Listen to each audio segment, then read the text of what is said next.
Olá, boa noite. O Realidade de hoje fala sobre a relação diplomática entre o Brasil e outros países. Recentemente, o presidente Jair Bolsonaro assinou um acordo que dispensa a obrigatoriedade do visto para turistas dos Estados Unidos, Canadá, Austrália e Japão. O benefício dá aos visitantes o prazo de até 90 dias para que viajem pelo Brasil. Com isso, os turistas podem fazer negócios, estudar ou só passear pelas terras brasileiras. O Planalto aposta que a medida aqueça o mercado e garanta emprego e renda para a população. Aproveitar o mar e a areia, passeio de parapente, voo de asa delta. Estas são apenas algumas das principais atrações de Caraguatatuba, localizada no interior de São Paulo. O lugar, que aposta principalmente no turismo, está animado com o recente decreto do Planalto de isenção de vistos. O governo brasileiro decidiu que cidadãos dos Estados Unidos, Japão, Austrália e Canadá não precisam mais de vistos para viajar ao Brasil como turistas. A isenção é para turistas que visitem o Brasil por até 90 dias e pode ser estendida por mais 90, desde que não ultrapasse 180 dias por ano, a partir da primeira entrada no país. E olhando este lugar paradisíaco, fica fácil entender o porquê da cidade atrair tantos turistas. Dados da prefeitura mostram que de dezembro de 2018 a janeiro deste ano, 500 mil turistas passaram por esta cidade, 100 mil a mais que a previsão inicial. E quem também está animada com a isenção de vistos é a Bárbara, que faz dos passeios aquáticos a principal fonte de renda da família. A fonte toda vem da praia. A gente trabalha praticamente o ano inteiro, né? Às vezes que a gente não trabalha é mais junho, julho, que tá frio e não é todo mundo que entra na água, porque tá gelado, né? O pessoal quer vir pra praia quando tá sol, calor, que aí o pessoal se diverte bastante. A empresária conta que aguarda ansiosa a alta temporada, quando os negócios ficam aquecidos com o fluxo de turistas estrangeiros. Final de ano, aqui é lotado. Vem o pessoal dos Estados Unidos, o pessoal do Canadá, vem muito turista, de fora vem muito. Muita gente fala, nossa, é difícil a gente vir, mas quando vem, eles aproveitam muito, eles falam que o Brasil é lindo, que as praias são maravilhosas. Então o que agrada a gente é isso. E é onde a fonte de renda também nossa, que se não for eles também a gente não ganha. Além do pessoal que mora em volta da cidade, no Vale Paraíba, né, em São Paulo. Segundo a Organização Mundial do Turismo, medidas de facilitação de visto ampliam em 25% o fluxo de turistas nos países que adotam a prática. E de olho nesta porcentagem, Caraguatatuba também investe no turismo de aventura, como o voo livre. Paz, sinto muita paz, é uma conexão muito assim com a natureza, com o corpo, com a gente mesmo ali, que é só você que está ali, você e Deus, só o barulho do vento, é uma outra dimensão, é difícil explicar mesmo. O Eduardo voa há 17 anos, ele acredita que a isenção de visto vai ao encontro das necessidades da cidade. Não é uma liberação, entra com quem quer, mas é uma facilidade para o pessoal entrar, e o que mais a gente precisa aqui é fortalecer o turismo, né? É facilitar o turismo. Eu moro aqui, Caraguá é uma cidade praticamente turística, nós dependemos do turismo, a economia depende do turismo. E a gente não pode, de alguma maneira, ficar complicando a entrada deles aqui. Desde o fim de 2017, cidadãos dos Estados Unidos, Canadá, Austrália e Japão desfrutam de um esquema especial de vistos para o Brasil. Os países podem obter pela internet, sem a necessidade de comparecer a um consulado, o visto eletrônico, o que acelerou e barateou o processo. Dados do Ministério do Turismo mostram que um ano após a implantação do visto eletrônico, houve um crescimento de 40% nos pedidos de vistos para o Brasil. Além disso, houve um crescimento de quase 16% na entrada de australianos, americanos, canadenses e japoneses. Um levantamento do Ministério do Turismo e da Polícia Federal mostrou que a liberação de visto eletrônico injetou 450 milhões de reais no Brasil. A maior alta foi registrada na Austrália, com 36%, seguida pelos Estados Unidos, com 31%, O Canadá registrou 19% e o Japão 4%. Os atrativos turísticos de São Paulo são múltiplos. Nós temos praias, nós temos parques temáticos, nós temos natureza, nós temos a gastronomia. A cidade de São Paulo é um monumento por si só. Então a gente tem o que a gente tem de atrativo aqui não dá para medir.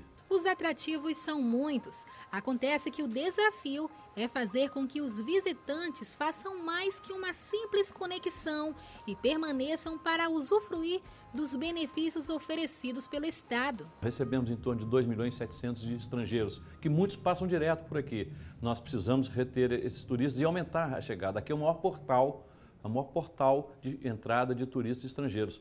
E muitos passam direto, precisamos de retê-los aqui. Então, nós estamos trabalhando exatamente nesse sentido. A Secretaria de Turismo do Estado de São Paulo só existe, a razão de existir dela é para gerar fluxo turístico, manter o que tem e incrementar esse fluxo e requalificar esse fluxo, de maneira que a gente obtenha as melhores receitas a partir disso. Então agora é correr contra o tempo, porque a medida vai começar a valer a partir do dia 17 de junho deste ano e todos os estados brasileiros precisam se preparar. E aqui no estúdio eu tenho o prazer de receber Carlos Armando Beneducci Luca, pós-graduado em Administração Financeira e professor do Instituto Nacional de Pós-Graduação, o INPG. Boa noite, seja bem-vindo. Muito obrigado pelo convite, à vontade. Vamos falar aqui de um assunto bem interessante, que tem gerado muitas discussões na imprensa como um todo, mas essa questão que já foi abordada aqui na reportagem, sobre esse acordo unilateral, né, firmado ali pelo presidente Bolsonaro, não é uma novidade, né? Vem de onde essa ideia de conseguir liberar, né, da liberação de vistos para estrangeiros? Veja, a IATA consta que nós temos 153 países já com visto liberados. Naturalmente, o que deu maior incentivo foi a partir de 2016 com a Olimpíada, em que por um período de quase 90 dias nós estivemos, vamos dizer assim, liberando os vistos. Por um lado, isso foi muito bom, porque você tem um aumento de turistas, tá? E, ao mesmo tempo, pode vir a médio e longo prazo esses turistas participarem muito mais da economia local. Nada impede que algum turista tenha interesse de adquirir um apartamento, algum imóvel em qualquer região do Brasil e começar a passar as férias aqui. Então, isso é muito interessante para nós brasileiros. Agora, isso já vem de longa data, isso já tem mais de 100 países. E esses países que incentivaram, até o Canadá e tudo mais, são países importantes porque eles têm um poder aquisitivo muito bom para vir para o Brasil.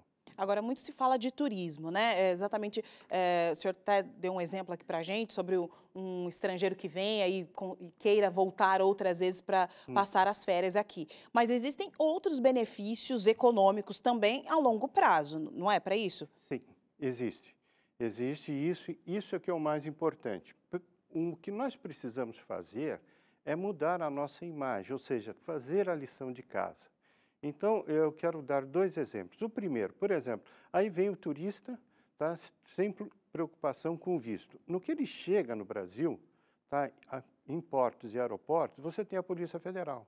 Então, você tem uma alfândega que hoje está conectada com o mundo, vamos dizer, com o Interpol, com o CI e tudo mais.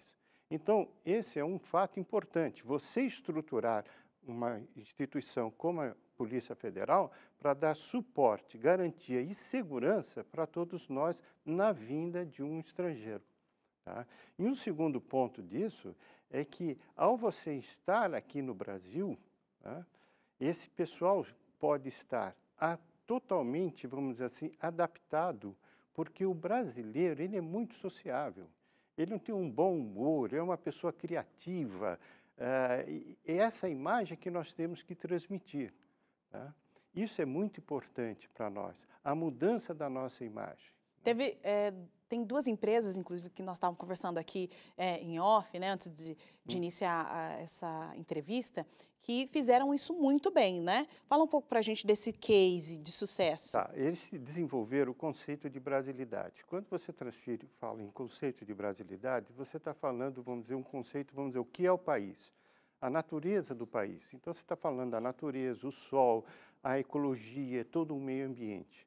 Você está falando, no segundo momento, que é a parte, vamos dizer assim, da sensualidade, tá? Ou seja, da saúde, do calor humano e tudo mais. O terceiro ponto disso é a parte psicológica, que é a parte em que o brasileiro ele é uma pessoa sociável, agradável, comunicativa. E, por último, por incrível que pareça, uma característica única do brasileiro é a nossa pluratividade, ou seja, a nossa miscigenação faz com que nós tenhamos uma cultura totalmente diferenciada. Essas duas empresas, Havaianas e Natura, exploraram muito bem isso, a venda da imagem desses produtos para o mercado internacional. Isso foi muito importante porque começou a ter uma mudança, uma visão de imagem. Então, na hora que você vai em qualquer país, e principalmente nos Estados Unidos, e vai adquirir uma sandália havaiana, tem todo um conceito de brasilidade. A Natura acabou de comprar uma grande empresa de varejo e ela desenvolveu todo um conceito da linha Ecos, ou seja, toda uma linha ecológica. Essas duas empresas quebraram esse paradigma, com todo o respeito, de só carnaval e futebol. Carnaval e futebol. O que tem o Brasil? O Brasil tem muito, muito, muito mais a oferecer. Se não reforça esse estereótipo negativo, né? Isso reforça e acaba, às vezes, indo para um lado, uma vertente totalmente desagradável, que o pessoal trabalha um conceito de turismo sexual. Isso é a pior coisa, é a pior imagem que o brasileiro pode ter. E o brasileiro não é assim. Ele tem muito estereotipo, muita personalidade e muita coisa a oferecer. Qualidades importantes, né? Perfeito. Agora, esse modelo, né, de abertura de vistos e tal, né, abrir essa possibilidade para que outros países, outros representantes estrangeiros estejam no seu país, acontece em outros países. A gente consegue perceber já o impacto? São visíveis os impactos dessas medidas em outros países? Positivos e negativos. Tá, vamos dizer, de nós irmos para o mercado internacional, nós brasileiros... Tem países, por exemplo, eu vou dar um exemplo aqui, Pode falar, por favor. Portugal, Coreia, entre outros, que têm abertura tanto na Europa, quanto o brasileiro pode ir até lá, né? Isso é positivo? É positivo. Veja, há uns tempos atrás desenvolveu-se muito fortemente aqui o conceito de dupla cidadania. Sim. Então, nós somos filhos, vamos dizer, de italianos, portugueses e tudo mais, independente de todo o povo africano.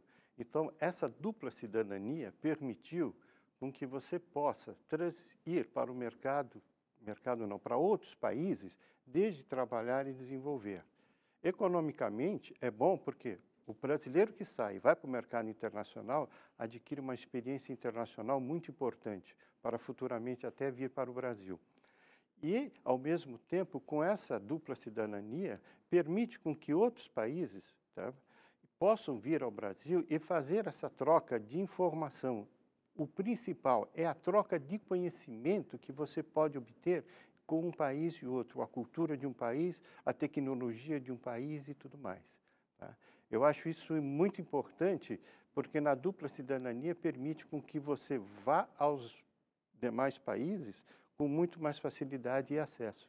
A dispensa de visto de turista americano, canadense, australiano e japonês, assinada recentemente pelo presidente Jair Bolsonaro, divide opiniões. Se de um lado o Planalto aposta no aquecimento da economia, do outro há quem diga que esse decreto infringe o princípio da reciprocidade, que é previsto no direito internacional. Isso porque não garante aos brasileiros a mesma oportunidade de isenção de visto. Chegou a semana do casamento. A passagem foi comprada com meses de antecedência. O casamento é de um ente querido. Mas justamente na hora de embarcar, o problema vem à tona. Cadê o visto? Parece brincadeira, mas a história aconteceu de verdade. Tudo começou quando a Jussara participou de um programa de intercâmbio. Por isso, ela enviou a filha para outro país. A filha foi recebida por este casal de americanos, que também enviou o filho para ficar na casa da Jussara. E ela fez esse intercâmbio e eu recebi o Andy. Então eu fiquei 1 ano com ele e ele aprendeu, eles vêm com o objetivo de aprender a língua e é um intercâmbio cultural. Então ele aprendeu o português com nós. Foi assim um filho que nós recebemos mesmo em casa. Então criou um laço muito grande, familiar, e meu filho nessa época, o Vitor, estava aqui, então foi como irmão do Vitor, foi uma coisa assim maravilhosa que aconteceu na nossa vida. Afinidade que só cresceu ao longo dos anos. Então criou um laço de família mesmo, nós já fomos para lá passar Natal, aí o Andy casou, no ano, está fazendo uns 4 anos, meu filho foi padrinho do casamento do Andy, nós fomos todos para os Estados Unidos. Foi a maior delícia, toda essa convivência que nós temos com essa família americana. Aí chegou a vez do filho da Jussara, o Vitor, casar também. E é claro, a família do Andy era presença confirmada. E os pais americanos que receberam ele lá, que é o John e a Karen, assim que ficaram sabendo do casamento, compraram a passagem antecipada.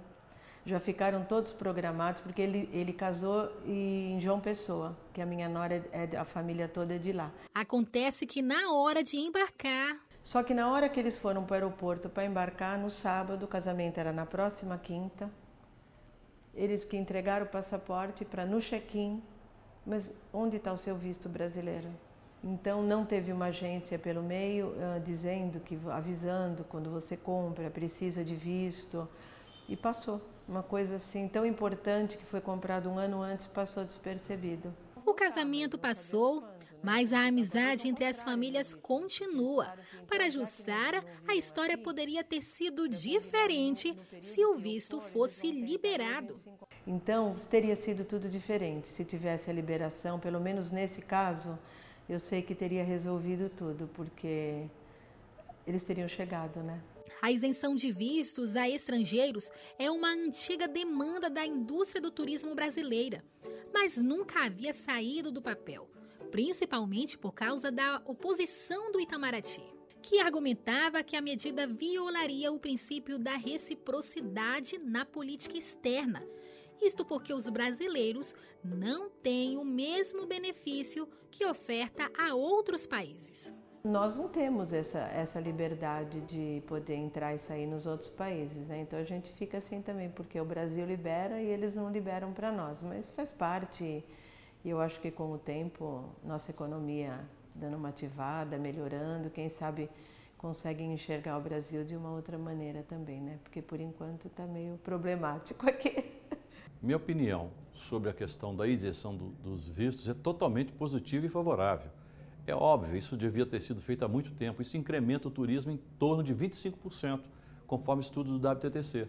E o objetivo é aumentar o número de turistas estrangeiros em terras brasileiras.